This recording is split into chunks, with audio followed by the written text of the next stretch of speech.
Today, I'm excited to join one of my teammates at Victory Strategies, Samantha Weeks, call sign Combo, to talk about life, chasing dreams, leadership, and her journey.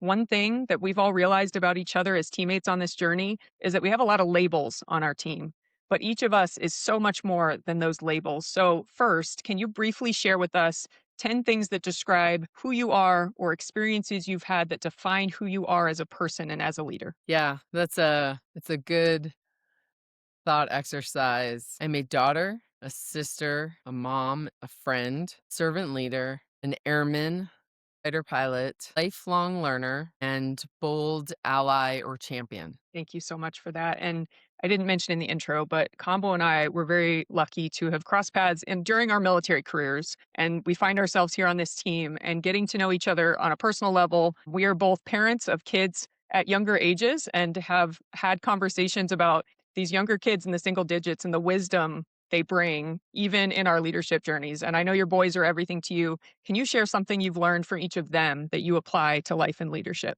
Yeah, I think my boys are 7.5 and 9. And I think that I take some concepts from leadership and understand them in a really, really different context.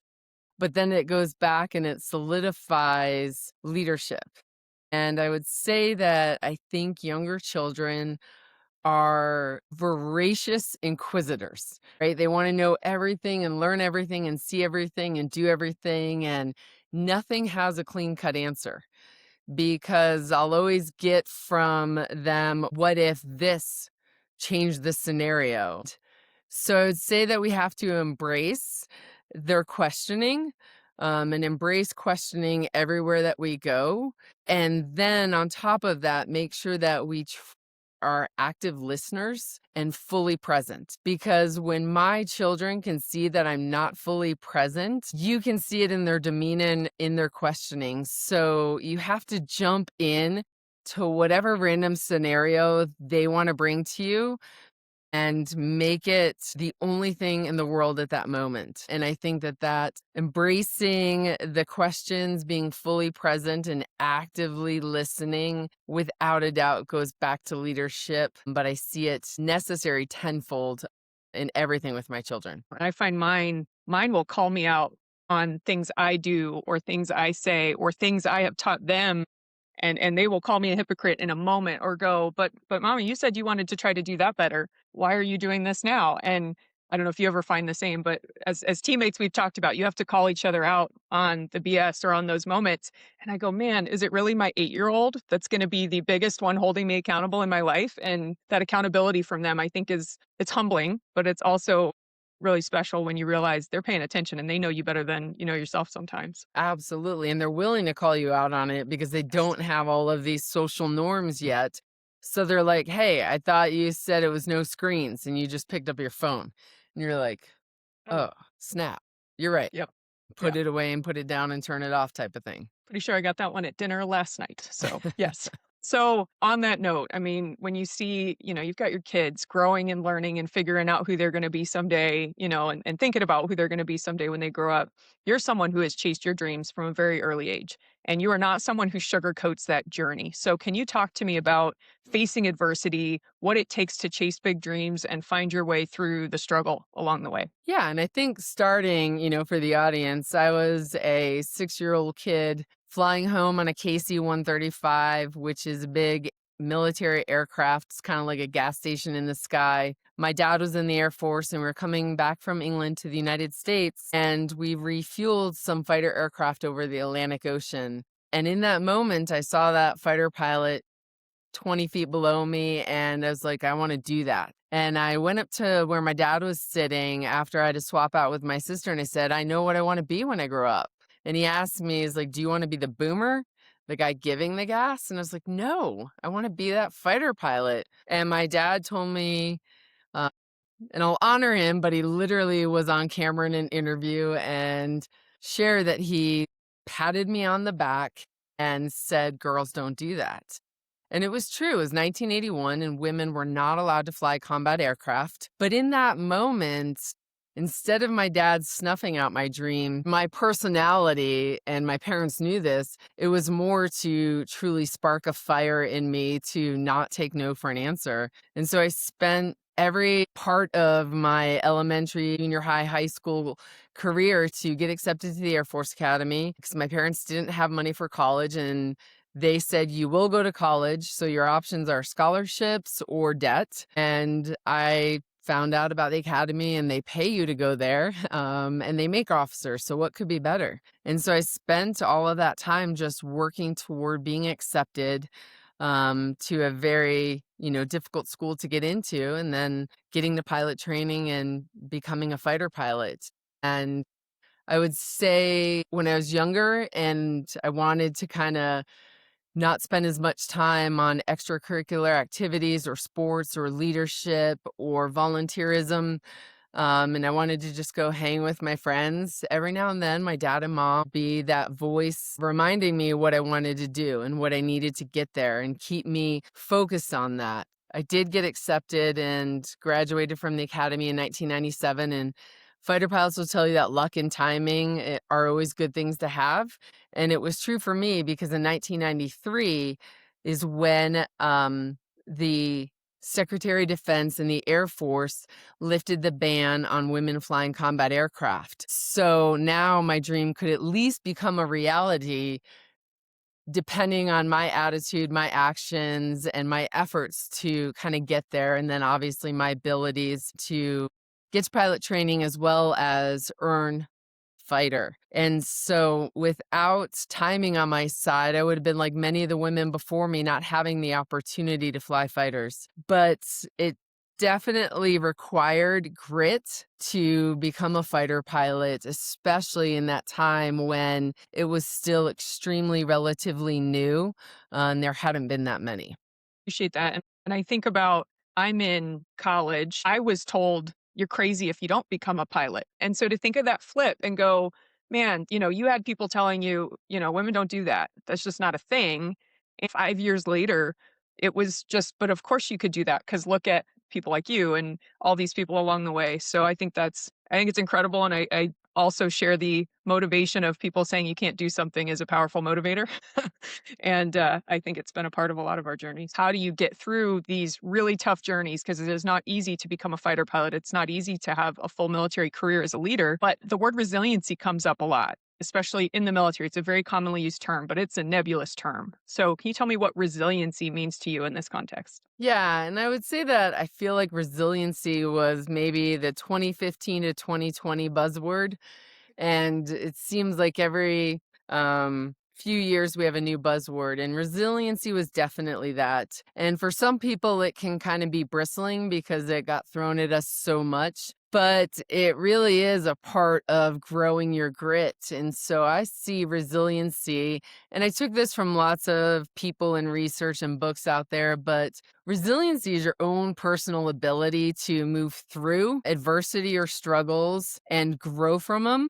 And then ultimately, we're all going to stumble and falter and fail. And so it's the ability to pick yourself back up and have that grit to continue to persevere toward your long-term goal, as Angela Duckworth kind of describes the term grit. And so how do you get resiliency? Well, you got to stumble, right? But most of us will get that just through the day ins and day outs of life. But I think the way that you understand and embrace your own ability to have resiliency is kind of focusing on something that a friend taught me a few decades ago, which is focus on your mind, body, and soul. And if I remember correctly, he attributed that to his time growing up at the YMCA. And I think that might be, some of their pillars. But it really is true. You need to focus on your own personal mind, body, and soul. And if you go do some research on resiliency, it breaks it into four, where there's mental and physical and spiritual and social. But I'm more of a, you can remember things in chunks of three, and mind, body, and soul kind of covers that. For your mind, you have to spend time in understanding your thoughts and your feelings and what you're facing and the challenge or the stumble or the failure to understand it, to maybe put it into context. And we all get stressed. There's good stress of eustress, and there's lots of bad types of stress, but you have to physically get after the stress so that you can harness it to be that good eustress and carry on day after day and kind of release some of the negatives that your body is carrying from the kids having a tantrum in this morning or getting a bad bit of news at work or, just having a difficult conversation with a subordinate or even a supervisor. And so your body is get in the gym, right? Get out and take a walk, go run, whatever your physical outlet is, you will feel better even if it's a struggle to get there and do that on a certain day. And then your soul is really that spiritual and the social connection of it. And I will say that one of my most important heroes is what I will call him in my life. General Chuck Jacoby taught me that relationships are the center of gravity. And center of gravity is usually a military term that we talk about in strategy and campaigning and war. And he and I had big, long, in-depth conversations about how our relationships, a center of gravity between military leaders and thinking. And the conversation obviously ended with, he's absolutely right. There is nothing in this world that happens without relationships. And so I think the social aspect of mind, body, and soul is so important. And even introverts need people. Human beings are built for connection. And in tough times, it might be really easy to kind of step away from people and isolate.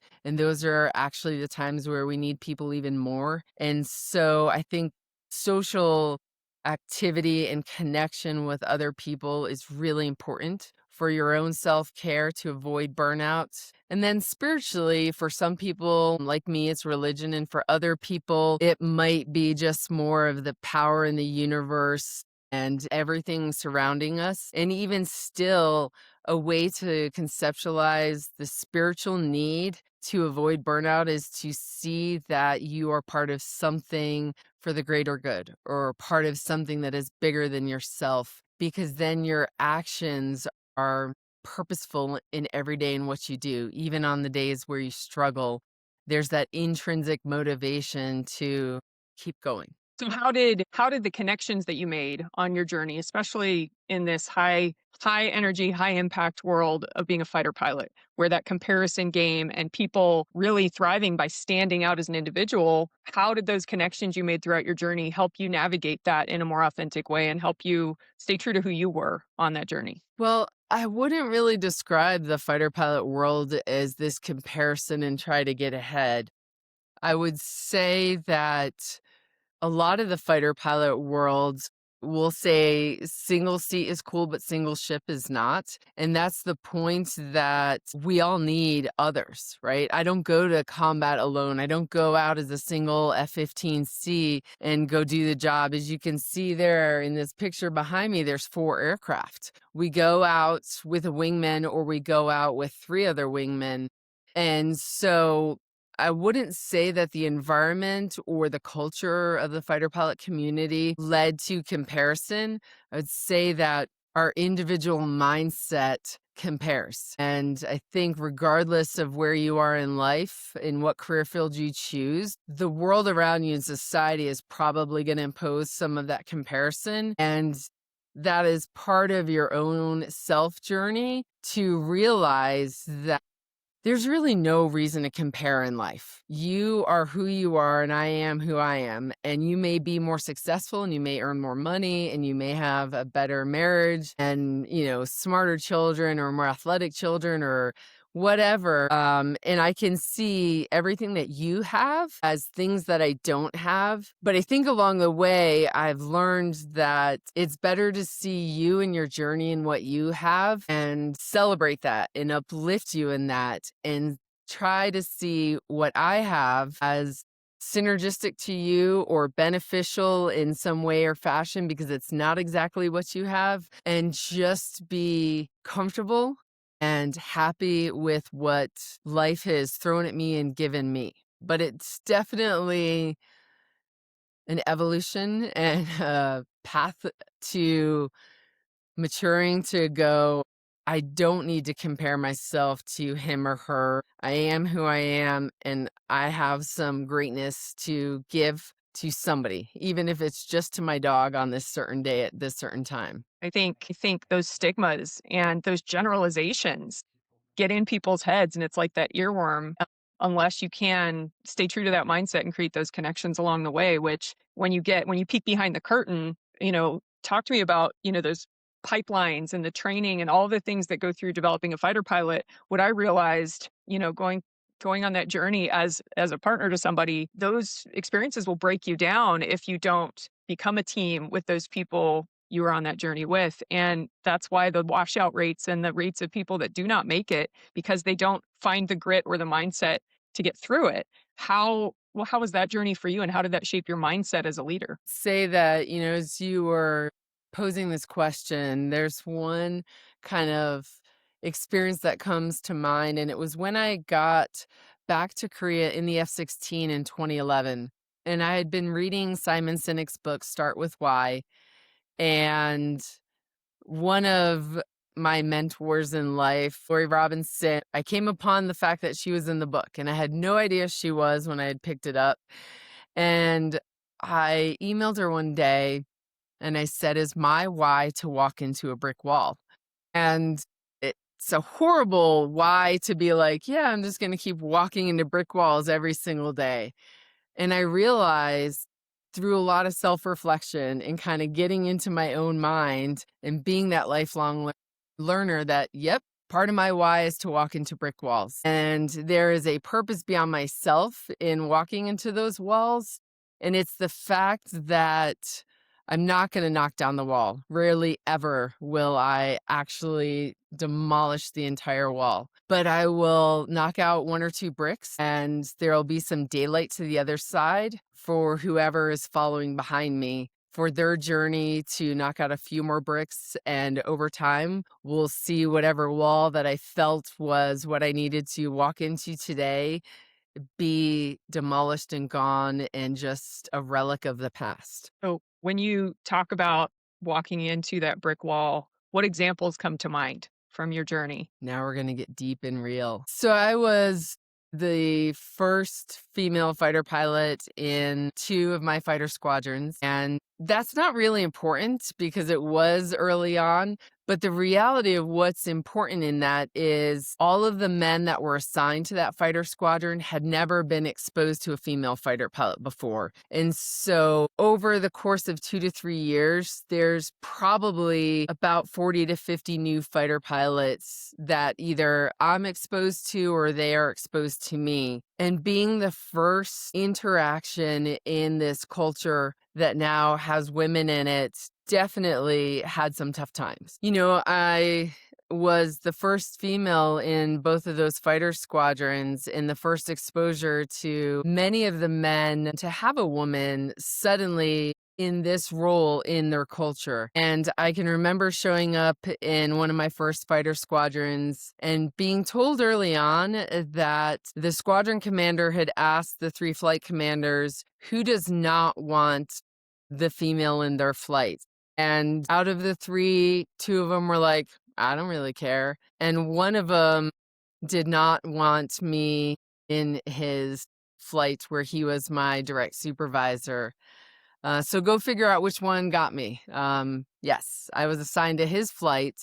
And in one of our initial introductions and interactions, he told me, he's like, hey, there's a form right there on the corner of my desk for equal opportunity, EO as we called it in the Air Force, that you can fill out when I upset you and say something that's not right. And for that to be one of those first interactions where I could already see his apprehension or maybe bias or maybe fear to having a woman in his world it was hard. Because here I just wanted to be a young lieutenant wingman learning how to employ the F-15.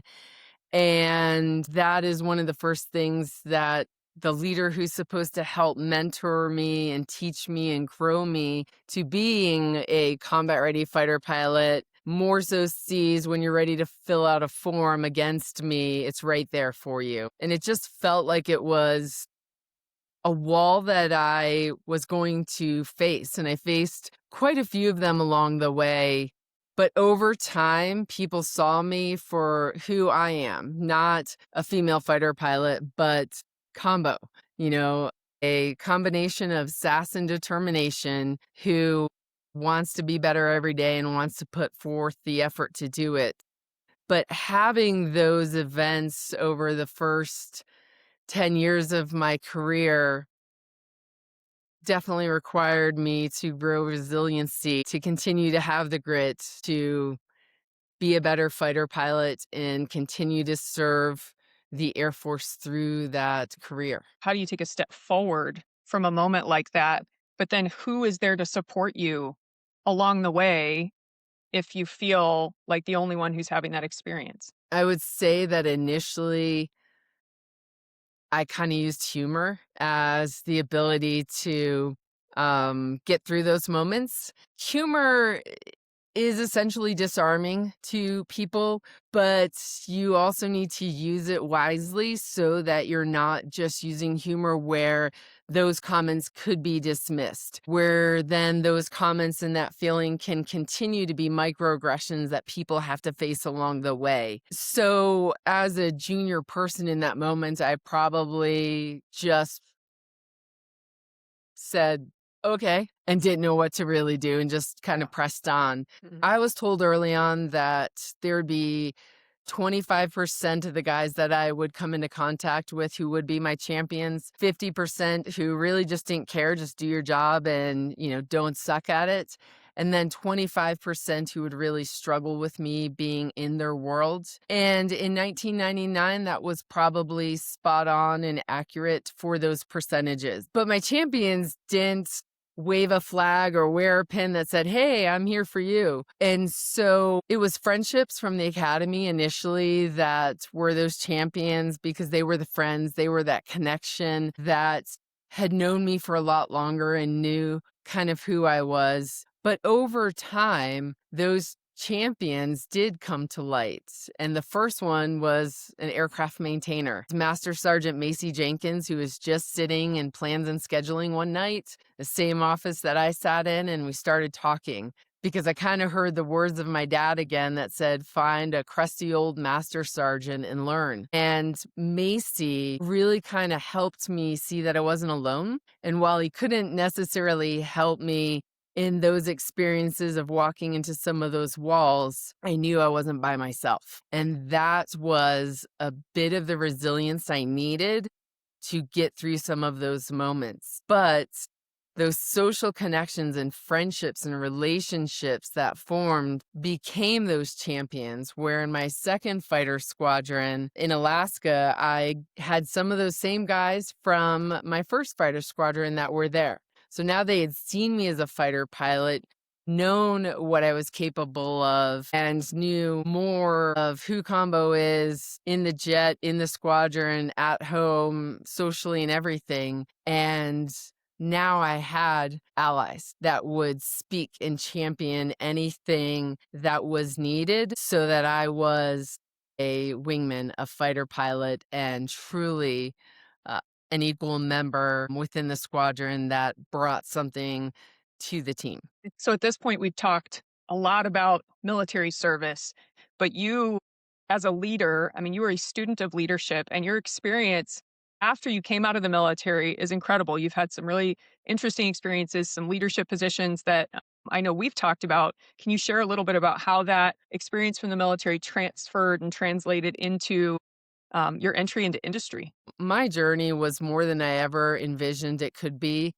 I flew multiple fighter planes. I got to be an Army liaison where I was working with TACPs. I got to work in Congress and on Capitol Hill and in the Pentagon and represent our airmen across the world and serve in other countries. And so my journey is really what I always wanted it to be, that of an airman. And without a doubt, as everybody's life is, there's going to be stumbles and pitfalls along the way. And I never got through any of those by myself either. I would say when I first went to go work in the civilian sector, I was immediately categorized as you were in the military. And therefore, my 23 years was one experience, and the only thing that they saw me bringing to their company. But the reality is, and it took some time for me to be self-reflective and understand this for myself, and I love sharing it with others, is that my time in the military, 23 years, probably incorporated about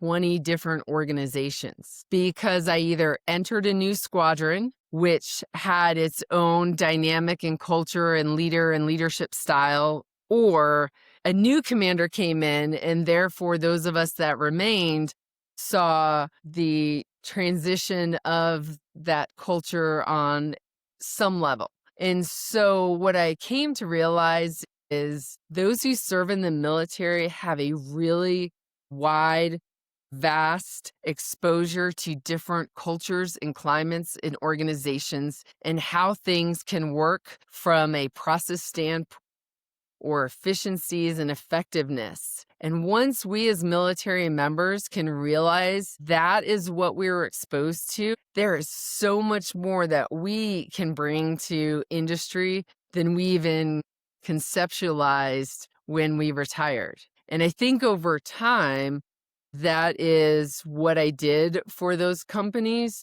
and showcased the ability to embrace the culture or the leadership style and still find ways to connect with people, try to build that intrinsic motivation for what we do and why we do it, and build better processes along the way, while not just worrying about return on investment and revenue, but really caring about the people that were doing it every single day, from those who just had maybe entry-level jobs all the way up to those who sat in the executive suite. And without my years in the military, I wouldn't have seen it, and I wouldn't have been able to bring so much diversity of thought and experience to that company to help them transform and set their own trajectory to bigger, better, and bolder.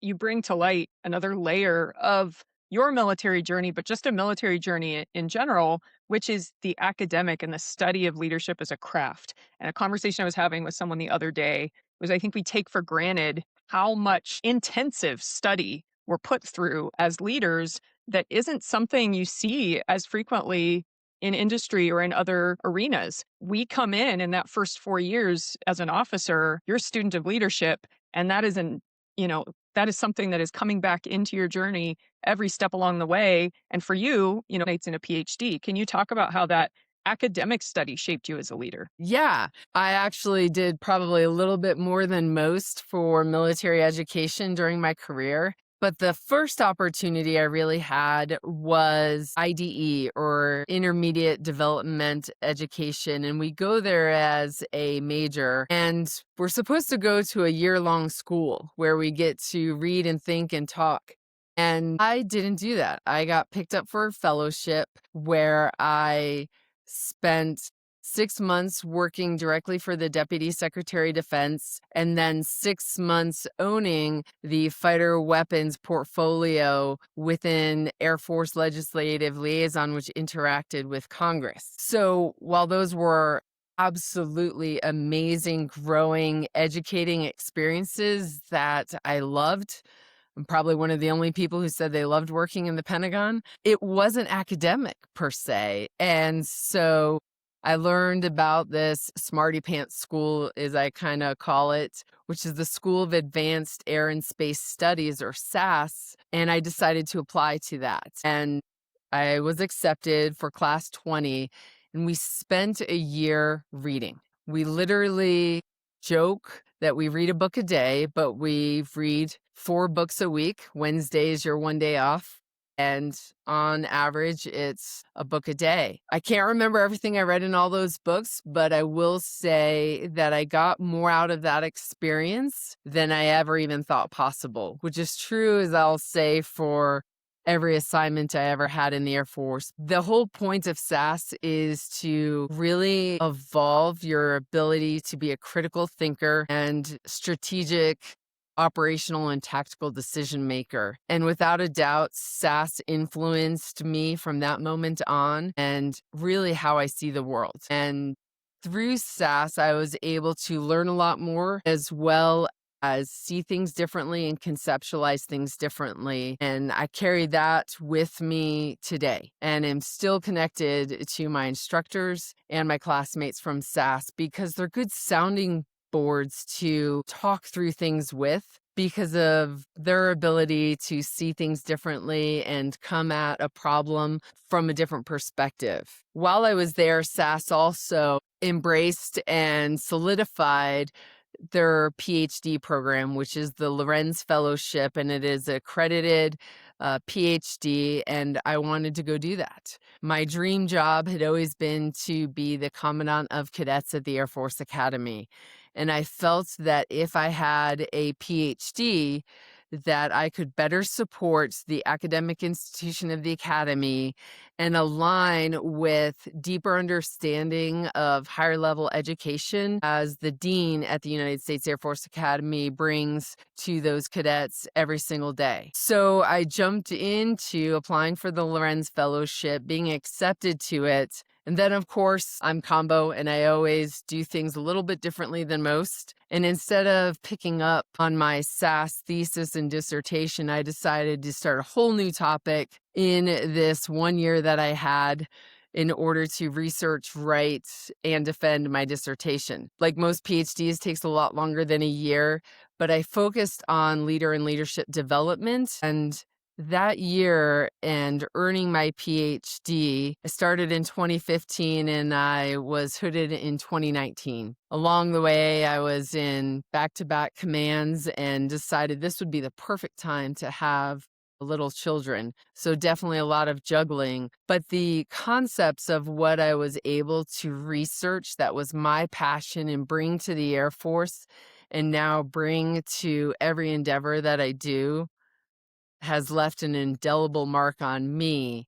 And again, more than I ever envisioned getting out of the idea or experience of earning a PhD. Not a lot of people have that experience while they're in the military, and what you're able to do and do frequently is come in and be able to challenge those perspectives, help people see things through a new lens, or give a structure to examining a leadership problem that allows us to learn from those different viewpoints and forces you to look at your experiences differently and learn and grow every day from that. Can you talk a little bit about how you feel those academic concepts can serve leaders and help shift their mindset real world in application? Yes, absolutely. You'll see many people use those terms leader and leadership almost interchangeably, that the leader possesses leadership or exudes leadership for others. And through my deep dive into literature and research for my PhD, kind of have aligned my thinking and what I share and present to others with an academic named David Day.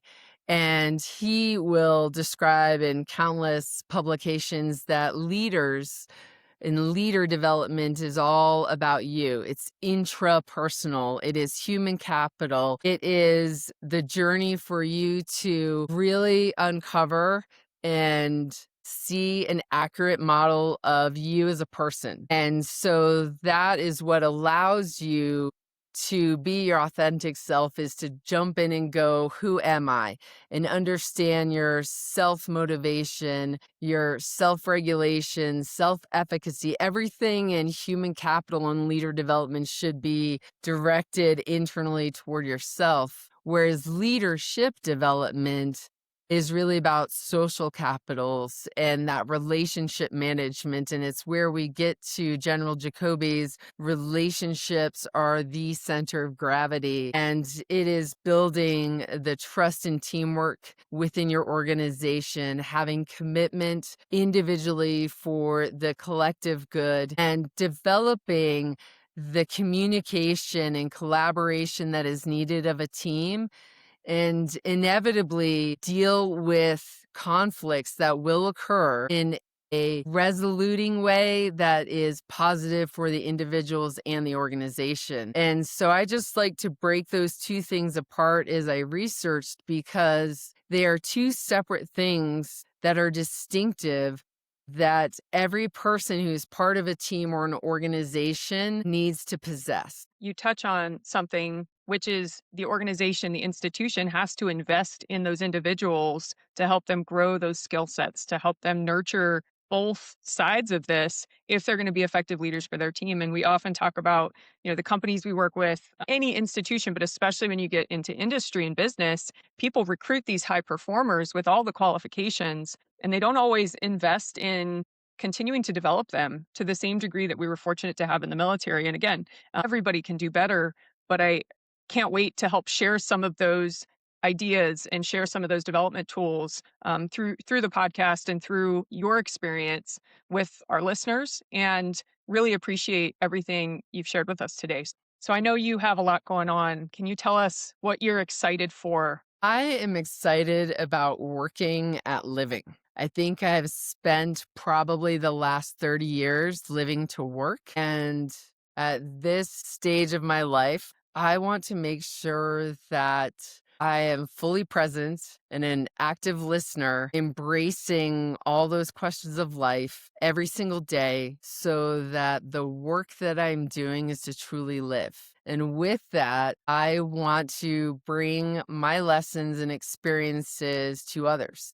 And I do that through keynote speaking and my stories, because they're relatable and transferable to, I think, every walk of life. And I want to make sure that as I'm working to live, that my energy is put toward my passion, which is really helping others to reach their dreams and their goals as they set their eyes on the skies, just like I did as a 6-year-old little girl. Thank you so much for sharing those stories, because I think you set the example for all of us that live to work to live. You have to authentically live your life in a way that you're fighting for those dreams, but also nurturing those things that matter to you the most. And so many of us don't learn that lesson and don't learn how to do that in a real way until so much later in our careers than we wish we would have. And so that story is important. And I think it's changing a lot of lives. So grateful to be able to learn from you every day. Is there anything else you'd like to share before we let our listeners go for the day? No, just thank you so much for the opportunity. And I look forward to the next conversation. I'm excited. Can't wait. You'll hear more about our workshops with Dr. Combo Weeks and learning from her lessons in leadership and concepts that are going to help serve you in your organizations as well. Thank you so much, Combo. We can't wait for the next conversation.